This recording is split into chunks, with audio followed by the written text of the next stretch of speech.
شب آرومی بود. سکوت خونه رو فرا گرفته بود و فقط صدای عقربه‌های ساعت دیواری شنیده میشد. چراغای خونه به مناسبت شب تولد جیسن روشن شده بود، اما شادی اون شب نمایشی بود. اعضای خانواده دور هم جمع شده بودن، ولی هیچ کدومشون نمیدونستن اون شب قراره به یک تراژدی فراموش نشدنی تبدیل بشه.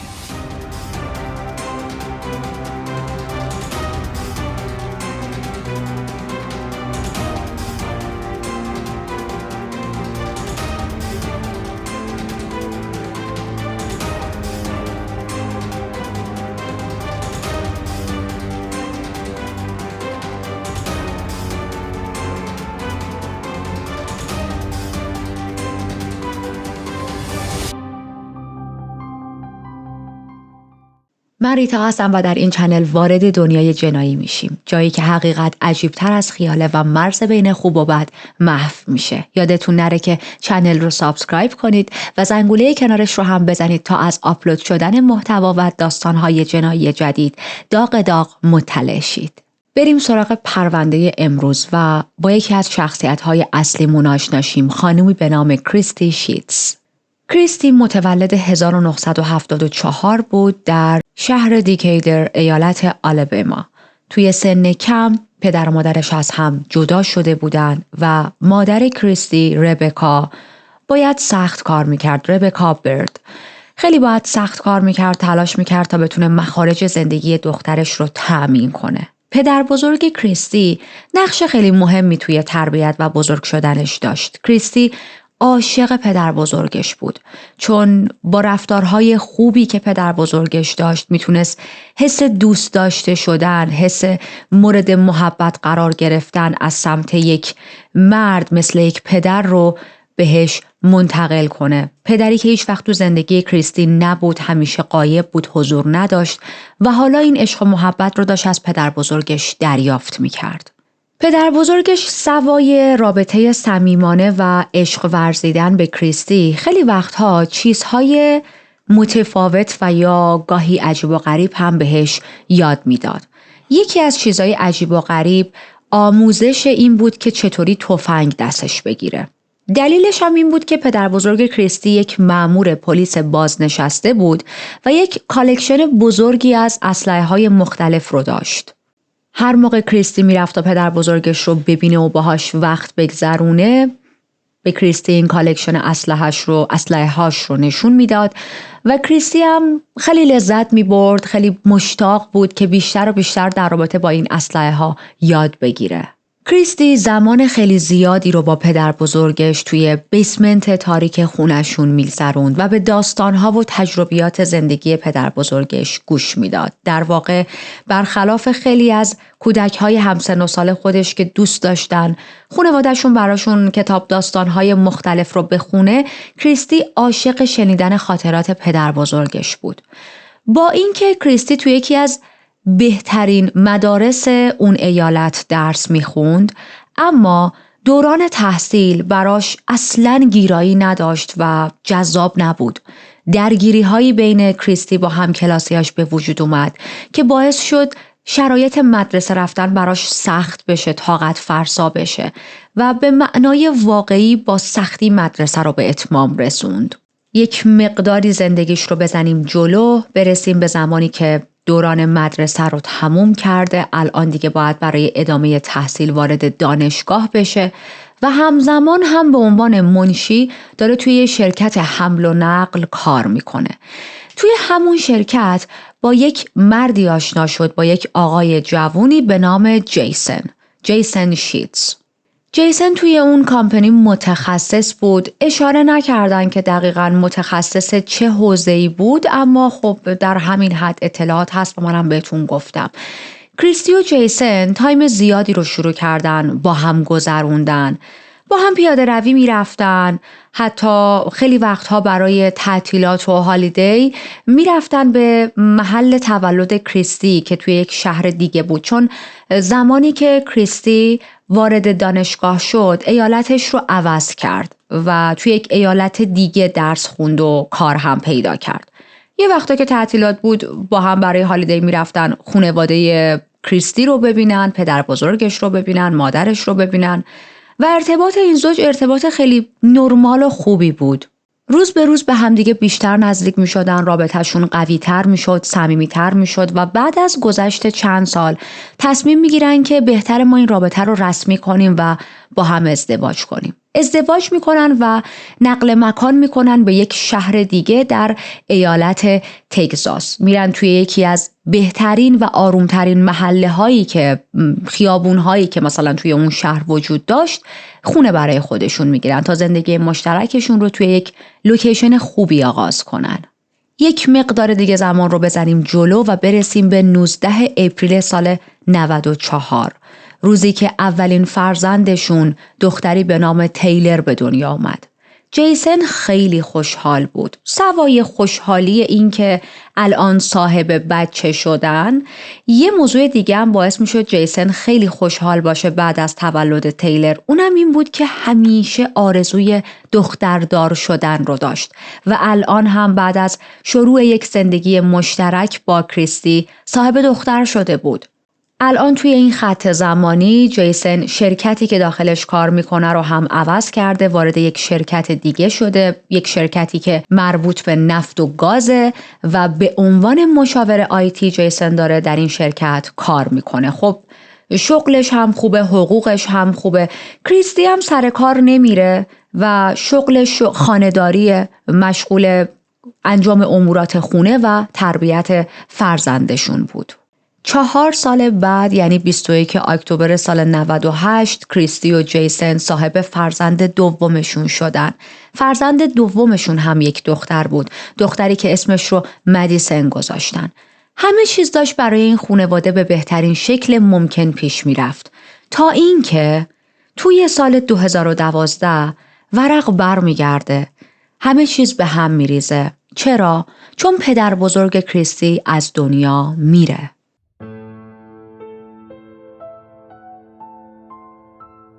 گفتیم کریستی عاشق پدر بزرگش بود. سوای اون ارتباط خیلی صمیمی که یک کودکی، یک انسانی میتونه با پدر بزرگش برقرار کنه، پدر بزرگش جای خالی پدر نداشتش رو همیشه براش پر میکرد. تمام اون خلاهایی که به خاطر حضور نداشتن یک پدر در زندگی آدم ها ممکنه به وجود بیاد توسط پدر بزرگش داشت پر میشد و الان فوت پدر بزرگش واقعا براش غم بزرگی بود، غم خیلی سختی بود و روزها خیلی داشت براش سخت میگذشت. الان چند هفته از این مرگ گذشته اما کریستی هنوز نتونسته با شرایط کنار بیاد.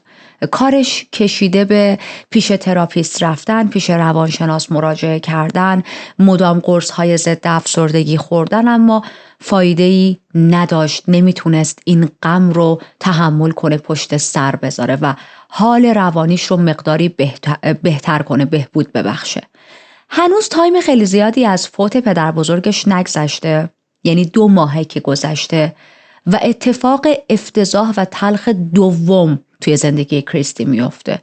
چی؟ مادرش ربکا از دنیا میره. خب مرگ پشت سر همه 2 نفر از عزیزهای کریستی، 2 نفری که خیلی توی زندگی بهش نزدیک بودن، با فاصله زمانی خیلی کم به معنای واقعی این زن رو از پا در آورد، به یک فروپاشی روانی رسیده بود. برای اولین بار بود که به خاطر اختلال‌های روانی که پیدا کرده بود به یک کلینیک مخصوص مراجعه کرد تا حتی اگر نیاز هست بستریش کنن. از کلینیکش راضی نبود، از دکترش راضی نبود، چندین و چند بار کلینیکش رو عوض کرد، قرص‌های ضد افسردگی متفاوت هی بهش میدادن. بعد از یه مدت مصرف این قرص‌های ضد افسردگی کافی نبود و جاشون رو داده بودن به مصرف الکل. الان کریستی الکل هم خیلی زیاد داره مصرف میکنه توی زندگیش، اما هیچ کدوم از اینا میزان غم و اندوهش رو کم نمیکنه.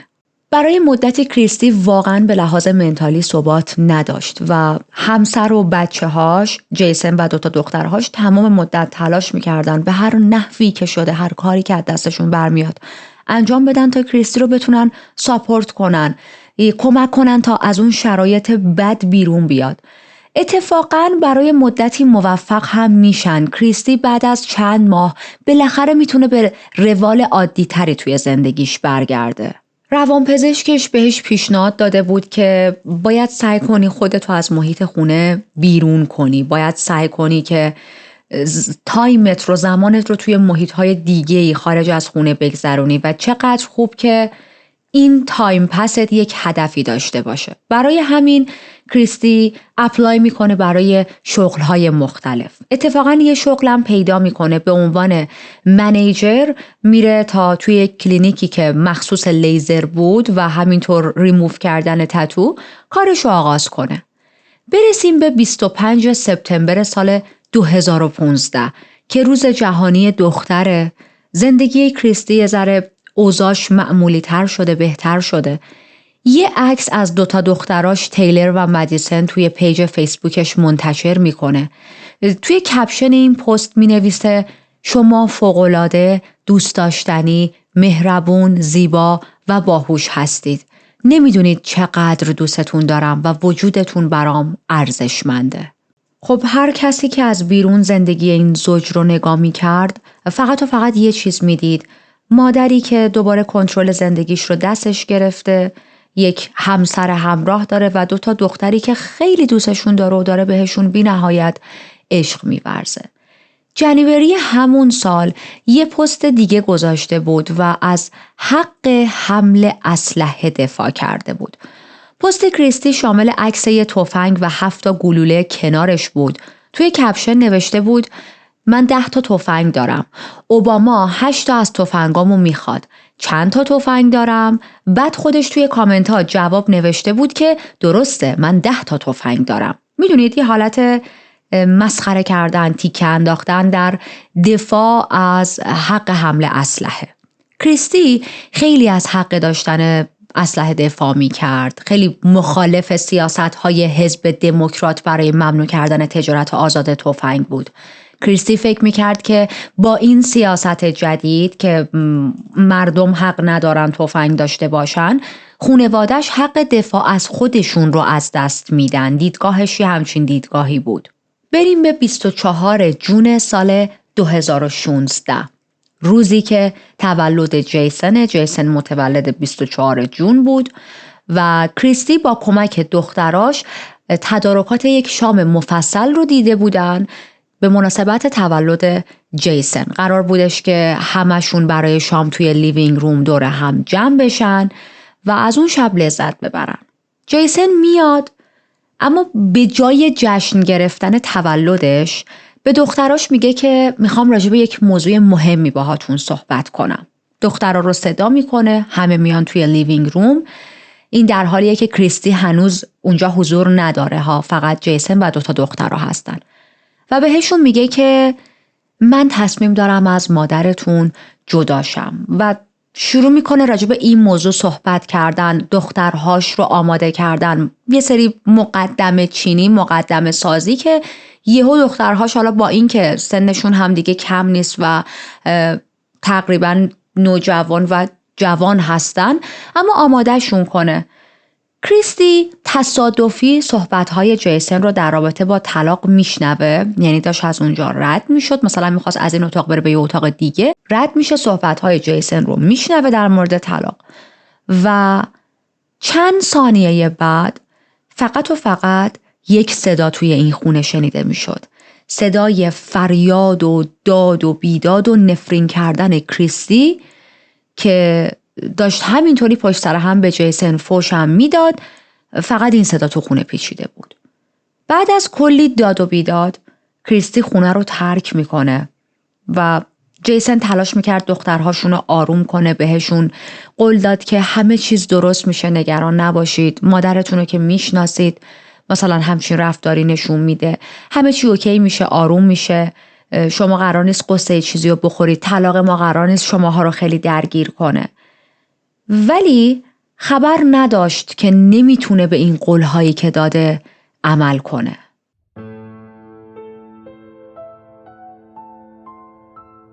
گفتیم کریستی بعد از داد و بیداداش خونه رو ترک میکنه. یکم بعد با یک تفنگ به خونه برمیگرده. جیسن به محض اینکه تفنگو توی دست کریستی میبینه میره جلوی دختر وای میسته. صدای جیغ خونه رو برداشته بود. همه به خاطر این حرکت کریستی پنیک کرده بودن، اینکه با یه تفنگ وارد خونه شده. مدیسن تونست پشت مبل قایم شه و با ایمرجنسی سرویس تماس بگیره. وقتی اپراتور جواب داد، صدای مدیسن شنیده میشد که میگفت مامی شلیک نکن و این حرفو داره با فریاد و وحشت میزنه. یکم بعد صدای دیگه‌ای شنیده شد و بعدش صدای یک مرد از پشت تلفن میومد که میگفت شلیک نکن، اونا بچه‌ن، هر کاری که بخوای میکنم، فقط شلیک نکن. این صدا متعلق به جیسن بود که داشت برای نجات جون بچه‌هاش تقلا میکرد. اون تماس قطع میشه. توی تماس بعدی که توسط تیلر گرفته شده بود، تیلر هیچ حرفی نمیزد و فقط صدای آشوب، صدای جیغ و داد، صدای یک محیطی که مشخص توش درگیری به وجود اومده از داخل خونه میرفت پشت تلفن و 911 میتونست فقط همین چیزا رو بشنوه. بعدش صدای 2 بار شلیک اومد. کریستی 2 بار به تیلر شلیک کرده بود. بعد از تماس‌های متوالی که دخترها با 911 گرفته بودن، بالاخره پلیس میتونه خودش رو به صحنه جرم برسونه و اولین جسدی که باهاش روبرو میشن جسد مدیسن 17 ساله بود و جسد دوم متعلق به تیلر 22 ساله. کریستی کنار جسد مدیسن ایستاده بود، تفنگ دستش بود، میخواست یه بار دیگه به دخترش شلیک کنه، در حالی که آلردی چند بار شلیک کرده و این 2 دختر دیگه جونشون رو از دست دادن. مأمور پلیس نمیدونست که قربانی هنوز زنده است یا نه. برای همین به کریستی دستور داد که تفنگو بذار روی زمین و دستاتو ببر بالا. خب کریستی این حرف رو گوش نمیکنه. مأمور پلیس یک بار دیگه فریاد زد که بهت دارم اخطار میدم، تفنگو بذار زمین و دستاتو ببر بالا. میگم چون نمیدونست که الان شخص قربانی که افتاده روی زمین داره نفس میکشه یا نه آلردی مرده. کریستی تمام این دستورها رو ایگنور کرد. اومد که مجدد شلیک بکنه که پلیس زودتر دستشو گذاشت رو تفنگ، رو ماشه و به کریستی شلیک کرد. و اینجا بود که کریستی هم مرد.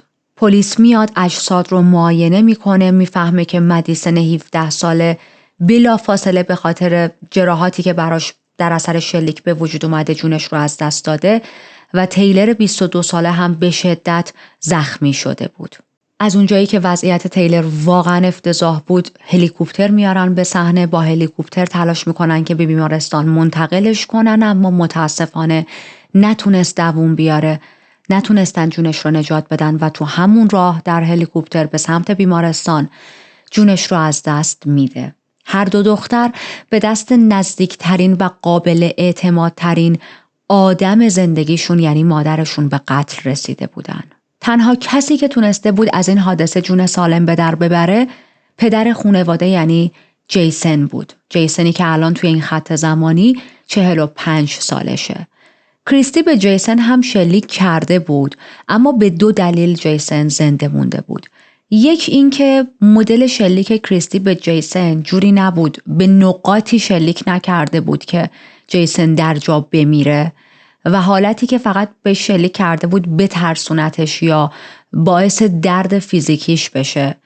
2 این که خود جیسن تو همون بلبشویی که به پا شده بود میتونه که فرار کنه، بره به خونه همسایه بغلیشون و ازشون بخواد که به پلیس زنگ بزنن.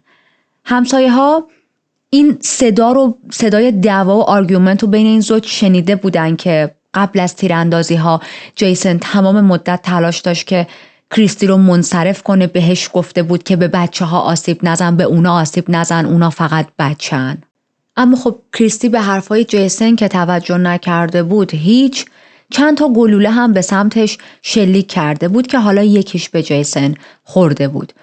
پلیس نتونست در مورد چرای این قتل از جیسن سوال بپرسه. همون لحظه انقدر حال جیسن بد بود، از شدت شاک و وحشتی که بهش وارد شده بود اصلا نمیتونست صحبت کنه و باید توی بیمارستان بستری میشد. حالا سوای زخم‌هایی که روی بدنش به وجود اومده بود، حال روانیش هم خیلی بدتر از اونی بود که بتونه با پلیس حرف بزنه.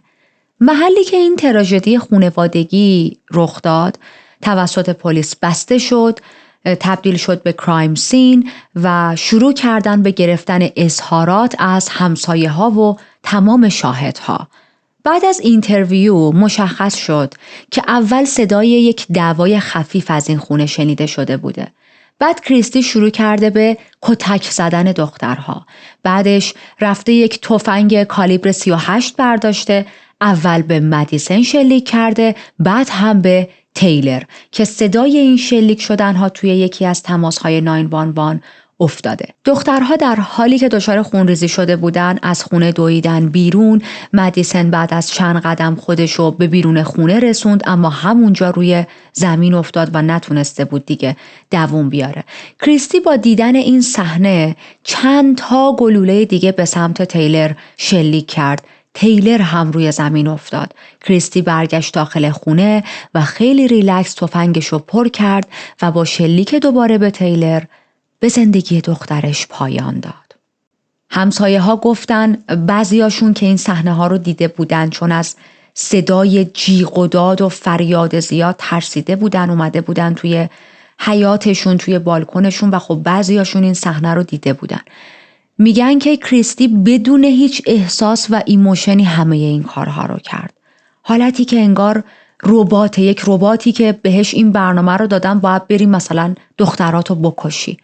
بعد از اینکه دعوای خانوادگی بالا گرفته، تمام اعضای خانواده از خونه اومده بودن بیرون و توی محیط خارج از خونه داشتن با هم دعوا می‌کردن. اما از یه جایی به بعد همه چیز از کنترل خارج میشه و از سمت کریستی کار به تیراندازی کشیده میشه. خبرنگارها از شبکه‌های تلویزیونی و خبرگزاری‌های مختلف به سرعت خودشون رو رسونده بودن به خونه این خانواده که گفتیم الان تبدیل شده به کرایم سین، تا بتونن هر کدوم داغ‌ترین و دست اولترین اخبار رو منتشر کنن.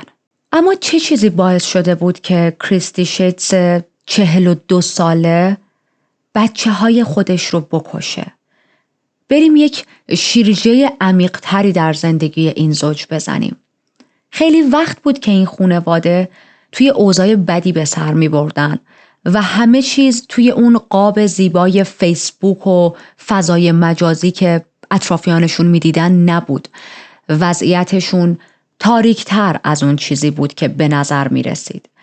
اختلافات و مشاجره های خانوادگی بین این خانواده واقعا به اوج رسیده بود، به اوج خودش رسیده بود و به خاطر همین مسائل جیسن تا قبل از اون روز حادثه بیش از 12 بار با پلیس تماس گرفته بود. بیش از 12 بار. در آخر هم وقتی دیده بود از این همه تماس با پلیس به هیچ نتیجه‌ای نرسیده، صبرش تموم شده بود و کریستی رو ترک میکنه.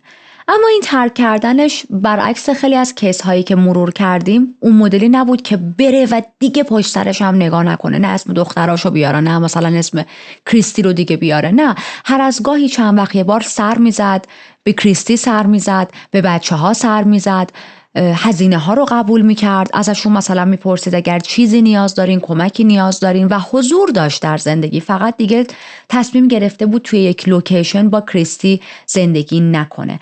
آخرین باری هم که سر زده بود به خانواده‌اش مصادف بود با همون روز تولدش که الان روز تولدش هم یکی شده بود با روز مرگ و قتل 2 دخترهاش.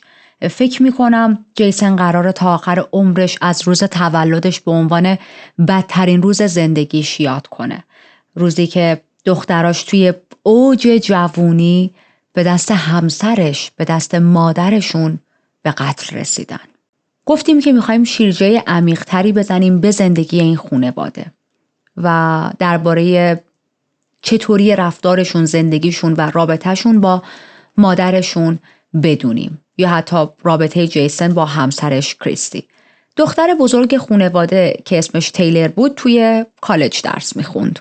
تیلر به تازگی با مادرش یک دعوای شدید داشت، دعوا شده بود، ولی سعی کرده بود که از این دعوا چشم پوشی کنه و برای جشن تولد گرفتن برای پدرش توی دوره همی خانوادگی حضور پیدا کنه. یکی از همسایه‌هاشون به پلیس در حالی که گریه می‌کرد، حق می‌کرد، در مورد قربانی‌ها صحبت می‌کرد، گفتش که من هر دوتا دختر رو از زمانی که 10 سالشون بود میشناسم. دخترها خیلی خوب و اجتماعی بودن. هر وقت منو میدیدن دست تکون میدادن، سلام میکردن، خیلی خونگرم بودن، دوست داشتنی بودن. برخلاف این دوتا دختر، کریستی هیچ وقت همچین کاری نمیکرد. همیشه اخماش تو هم بود، همش تو خودش بود و اصلا خیلی رفتارش با دخترهاش متفاوت بود. یکی دیگه از همسایه ها به پلیس گفت که دخترها فوق‌العاده بودن. جیسن هم مرد خیلی خوبیه. تمام مشکل این خانواده کریستی بود. پلیس هم داشت راجع به این پرونده تحقیق میکرد که به یک دلیلی برسه چرا این مادر باعث مرگ دوتا دخترها شد و خب در نهایت هم خودش به قتل رسید. بر اساس تحقیقات پلیس هی داشتن میفهمیدن که کریستی با هر دوتا از دختراش تمام مدت دعوا داشته و البته که وضعیت روانی کریستی هم خیلی آشفته تر از اون چیزی بود که بشه فکرشو کرد.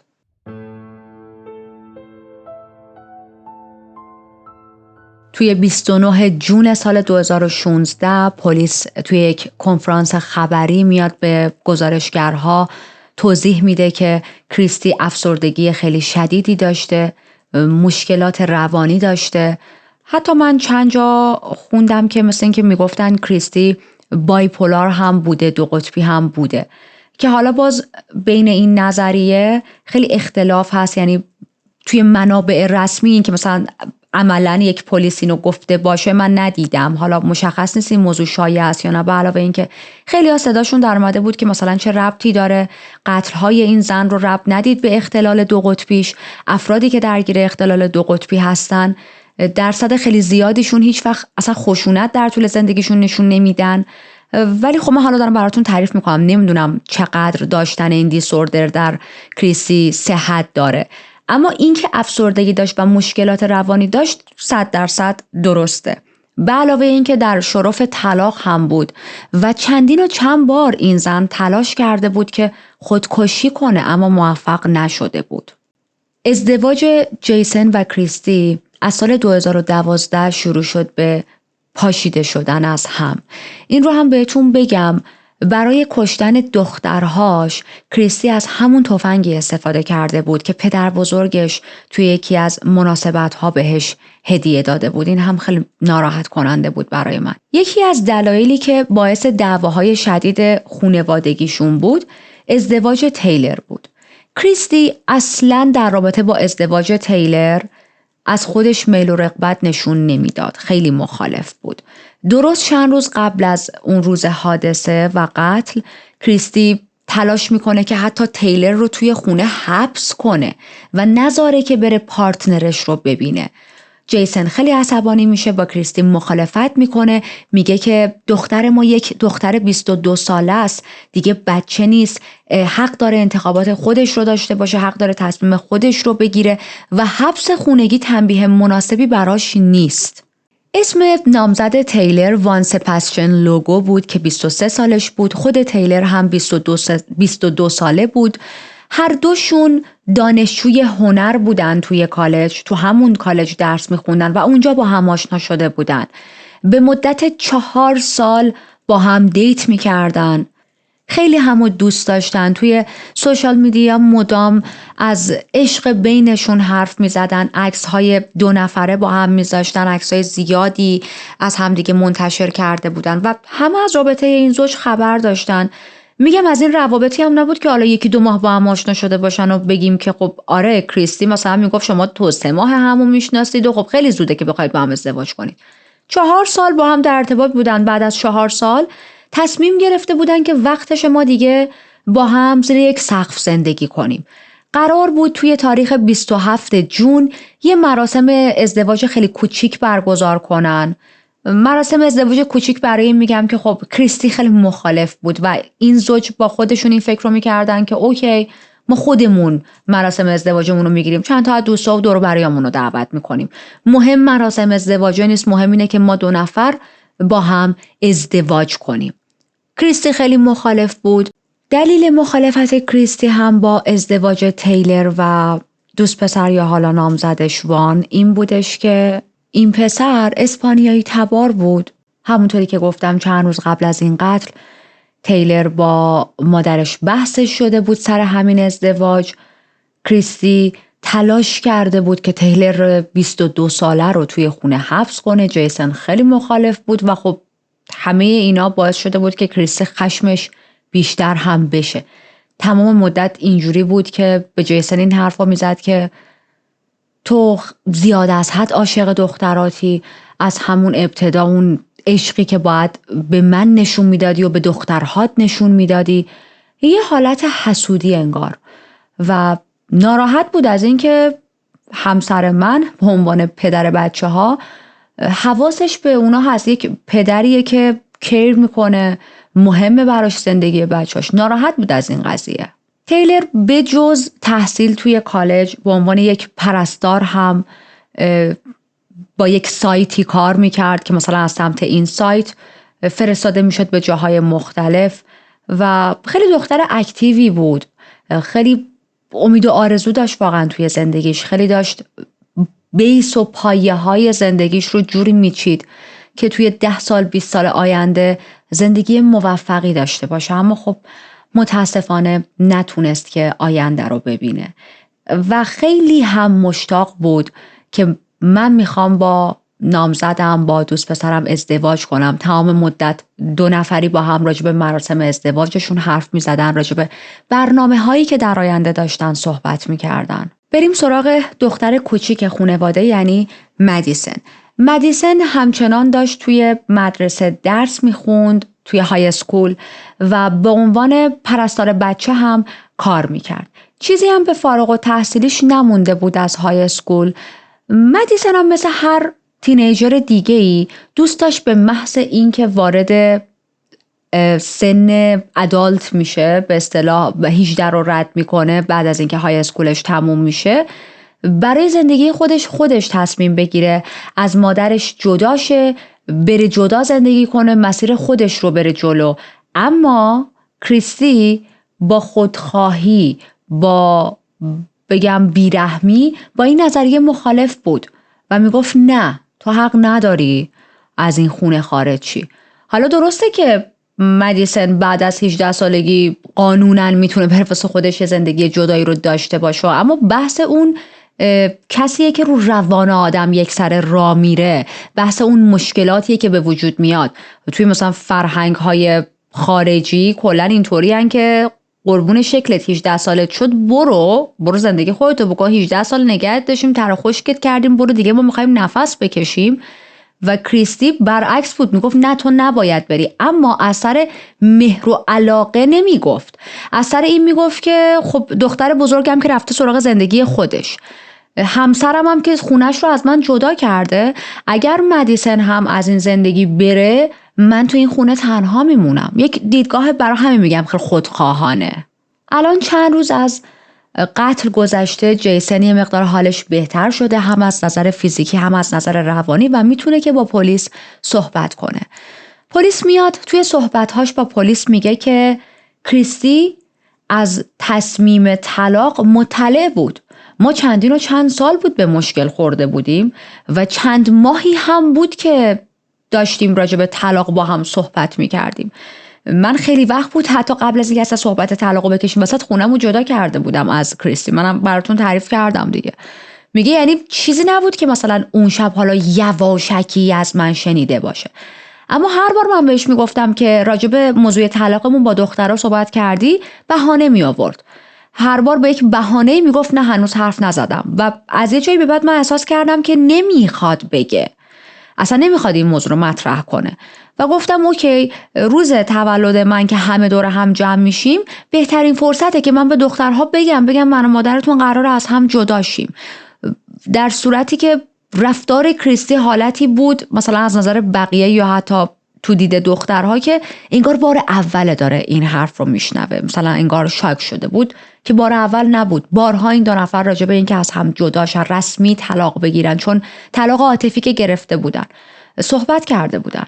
در ادامه صحبت‌هاش جیسن به پلیس میگه کریستی از همه چیز خبر داشت اما تصمیم گرفت به جای اینکه کنار من بشینه خیلی منطقی مثل هر انسان بالغ دیگه‌ای با دخترهامون صحبت کنه که ما به این دلیل به اون دلیل دیگه نمیتونیم زندگیمون رو به عنوان زن و شوهر کنار هم ادامه بدیم اما ما همیشه پدر و مادر شما باقی میمونیم، تصمیم گرفت بره تفنگشو بیاره بهشون حمله کنه، اونا رو کتک بزنه و بعد هم بکشتشون.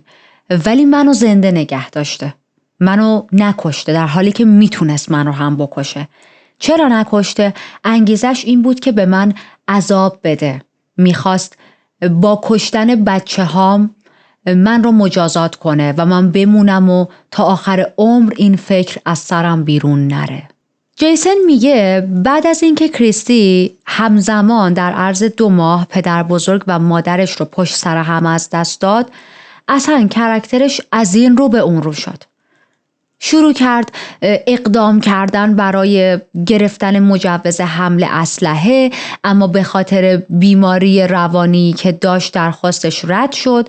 ولی خب این آدم اسلحه هم داشت، چندین و چند تا اسلحه، چند تاشو که اصلا از پدر بزرگش کادو گرفته بود. چیزی که خیلی همه رو اذیت میکرد این بود که خود کریستی هم توی این حادثه مرده و دیگه الان نیستش که توی دادگاه ها حاضر شه جواب خیلی از سوال ها رو بده، بگه که دلیل این رو بگه که چرا با به قتل رسوندن فرزنداش میخواست از جیسن انتقام بگیره یا مثلا عذابش بده.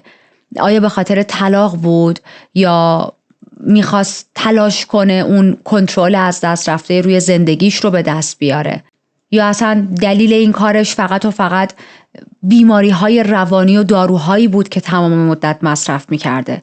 خب الان کریستی وجود نداره که یک جا وایسه و در حضور بقیه، در حضور عدالت به این سوالها بخواد پاسخ بده. البته که موضوع منتال هلت ایشوز اگر بگیم در کریستی تاثیر خیلی زیادی داشت توی این اتفاق. همونطوری که گفتم پلیس هم پیدا کرده بود، متوجه این موضوع شده بود. کریستی افسردگی شدید داشت، داروهای بسیار سنگینی مصرف میکرد، تمام مدت پیش تراپیست و روانپزشک میرفت، چندین و چند بار توی بیمارستانهای روانی بستری شده بود و چندین بار هم تلاش کرده بود جون خودش رو بگیره. جیسن میگه بعد از فوت مادر و پدر بزرگش کریستی حالتی شده بود که به جای اینکه خوشحال باشه از علاقه زیادی که من نسبت به 2 دخترهامون تیلر و مدیسن دارم، عصبانی میشد. شاید چون میدید این عشق متقابله، میدید اونها هم منو خیلی دوست دارن اما خیلی نمیتونن با خود کریستی ارتباط برقرار کنن. خب دلیلش هم مشخصه دیگه، تو یک سره داری به دختر 22 سالت میگی چیکار کن چیکار نکن. هنوز به عنوان یک مادر یا پدر میتونی بگی من با تصمیمت مثلا با فلان تصمیمت مخالفم یا ببین این راه این چاه دیگه، حالا خودت میدونی کدومو میخوای انتخاب کنی. ولی اینکه بخوای دختر 22 سالت رو تو خونه حبس کنی که نره با یکی ازدواج کنه، اونم توی روزهای الان، دهه‌هایی که ما دیگه الان داریم زندگی میکنیم، واقعا خنده داره. معلومه که اون بچه‌ها هم نمیتونن تو رو خیلی دوست داشته باشن، معلومه که ارتباطشون رو با پدرشون صمیمی‌تر میکنن. نظریه پلیس اینه اون روز متوجه شد که انگار مثلا از یک خوابی بیدار شد که علاوه بر همسرم که دیگه دارم کلن از دستش میدم و تصمیم گرفته که از من جدا شه، دخترهام رو هم دارم برای همیشه از دست میدم. دختر بزرگم که میخواد ازدواج کنه بره با یکی دیگه، دختر کوچیکم هم چیزی نموده تا از های اسکول فارغ التحصیل شه، 18 سالش کامل شه و بتونه اجازه قانونی این رو داشته باشه که برای خودش یک زندگی جدیدی رو شروع کنه. و حالتی بود اون شب که انگار خشمش 2 برابر شده بود. یکی از دوستای نزدیکشون تونست اطلاعات خوبی از ارتباط بین اعضای این خانواده 4 نفره بده. این فامیلی فرندشون میگه که جیسن پدر خیلی خوبی بود. رابطه بین فامیلی ممبرز هم خیلی با هم خوب بود، خیلی با هم فان داشتن. 2 از خواهرها به شدت همو دوست داشتن، به شدت به هم نزدیک بودن. تمام مدت تلاش میکردن تایمای خالیشون رو با هم بگذرونن، در حال شادی و خنده بودن. اصلا از این خواهرایی نبودن که کسی ببینه در حال فایت هستن، با هم دیگه مشکل دارن، سر مثلا چیزای مختلف دعوا میکنن، حالا برخلاف خیلی از سیبیلینگ مختلف دیگه. عاشق پدرشون جیسن بودن. جیسن هم از این پدرایی بود که هر کاری از دستش برمیومد برای دخترهاش انجام میداد. اوایل پرونده هم بهتون اشاره کردم خیلی خوشحال بود از اینکه دختردار شدن، چون از بچگی آرزوش این بود که من بزرگ شم بتونم دختر داشته باشم. هر کاری از دستش برمیومد برای حفاظت از بچه‌هاش انجام میداد. حتی اون روز هم که دید کریستی با اسلحه اومده، گفتم بهتون که رفت جلوی بچه‌هاش وایساد که یعنی اگر تو میخوای شلیک کنی به من شلیک کن، به دخترها حق نداری آسیبی برسونی. اما از اون طرف کریستی خیلی رفتارش افتضاح بود. یه روز عصبانی بود، یه روز گریه میکرد، یه روز تمام مدت خواب بود به خاطر حالا قرص‌های دارویی که زیاد از حد داره مصرف میکنه. خیلی اوقات خودش رو تهدید میکرد، به اطرافیانش رو تهدید میکرد به این که من میخوام جون خودم رو بگیرم. اینقدر این تلاشش برای خودکشی، انگار مثل که تلاشش برای خودکشی هم نمادین بوده. اینقدر تلاشش زیاد بوده، اینقدر حرفش رو هی میزده و این کار رو عملی نمیکرده که یکی از بارا برگشته بوده، دوباره تهدید کرده بوده، تفنگو برداشته بوده، به جیسن گفته بوده که من میخوام خودمو بکشم، اگه وضعیت اینطوری باشه من جون خودمو میگیرم، با خیلی حالا گریه و جیغ و داد. شروع کرد خداحافظی کردن از اعضای خانواده‌اش و بعد از این رفتارش متوجه شد که اصلا هیچ کس اون ریاکشن و توجهی که انتظار داشته رو بهش نداده.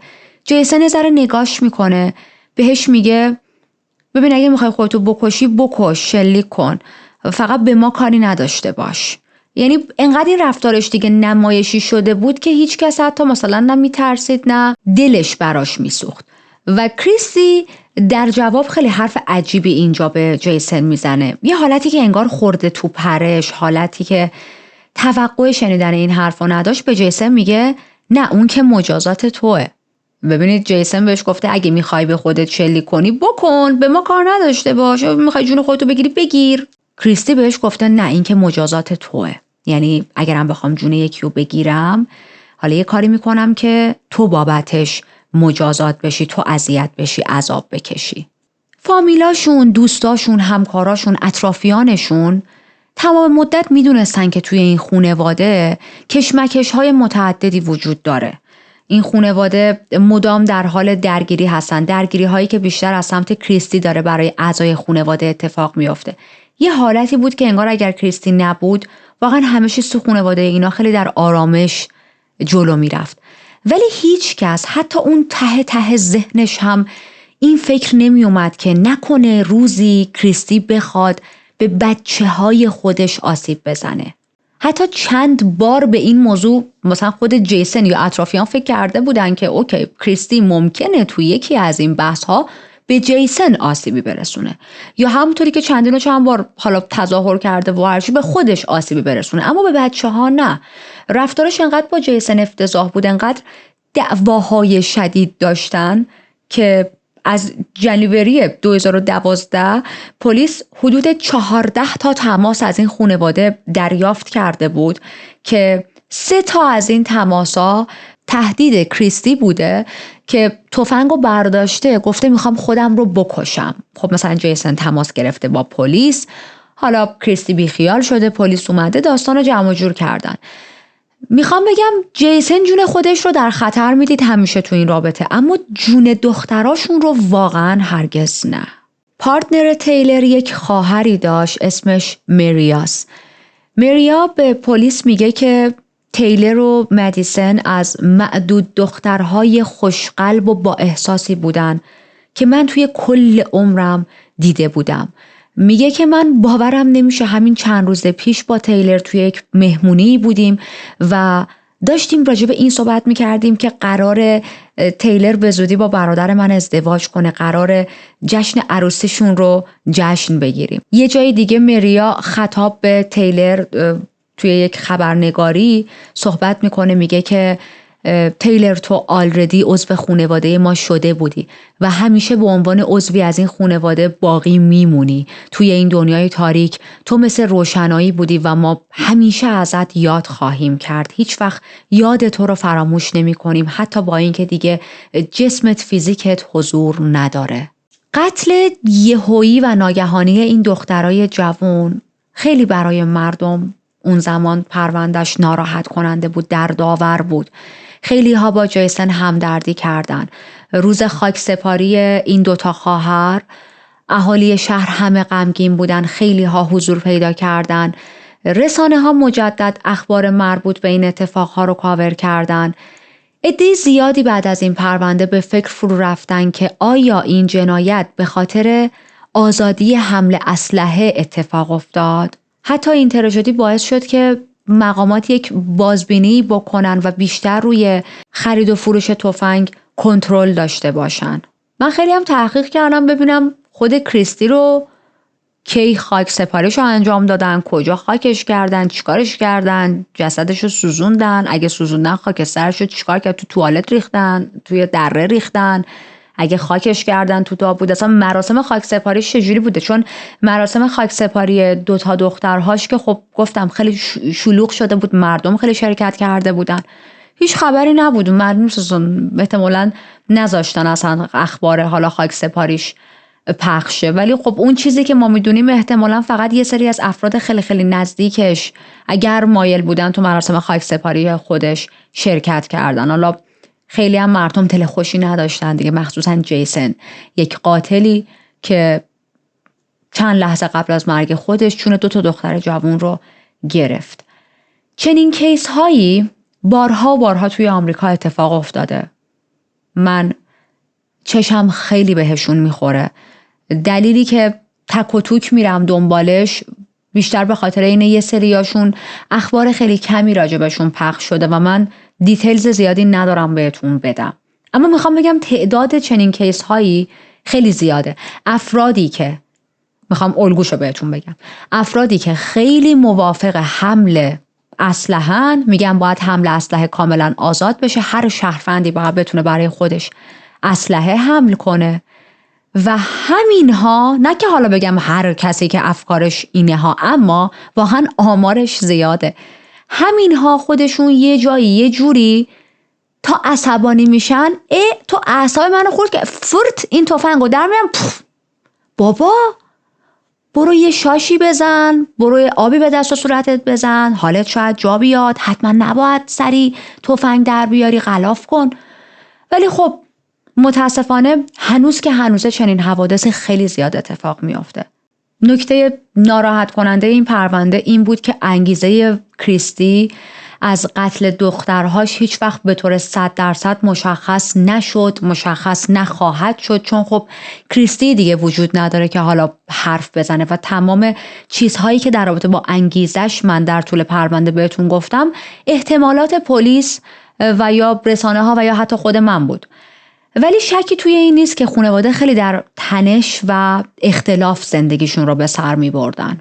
اما قبل از اینکه با هم خداحافظی کنیم، مثل روال همیشگی این چنل چند لحظه راجع به قربانی هامون صحبت کنیم و بعد کیس رو ببندیم. 2 دختر پر از امید به آینده مقتولین پرونده امروزمون هستن. تیلر قرار بود 3 روز بعد ازدواج کنه. مدیسن هم که هنوز مدرسه میرفت آینده روشنی رو برای خودش برنامه ریزی کرده بود. اما کریستی با خوشبختی دختراش کنار نیومد و خودخواهانه دست به قتلشون زد. اون روز جیسن تنها بازمانده بود و با غمی همیشگی زندگی میکنه. این داستان یک یادآوری تلخه که به سلامت روان اطرافیانمون اهمیت بدیم و اگر میتونیم به موقع کمکشون کنیم. یاد تیلر و مدیسن زنده و گرامی. مرسی که با من همراه بودید. اگر که چنل رو هنوز سابسکرایب نکردید و محتوای جنایی رو هم دوست دارید میتونید از زیر همین ویدیو دکمه سابسکرایب رو بزنید. از سمت راست ویدیو یه قنبولکی هست، اون گوشه سمت راست، اگر رو اون نگه دارید میتونید کانال رو سابسکرایب کنید. اگر که دوستانی دارید که فکر میکنید محتوای جنایی رو دوست دارن، باعث افتخار و خوشحالی من و تیممه که این چنل رو براشون ارسال کنید. قطعاً به ما کمک بزرگیه. ممنون که با من همراه بودید. به زودی توی پرونده های بعدی میبینمتون. مواظب خودتون باشید. فعلاً.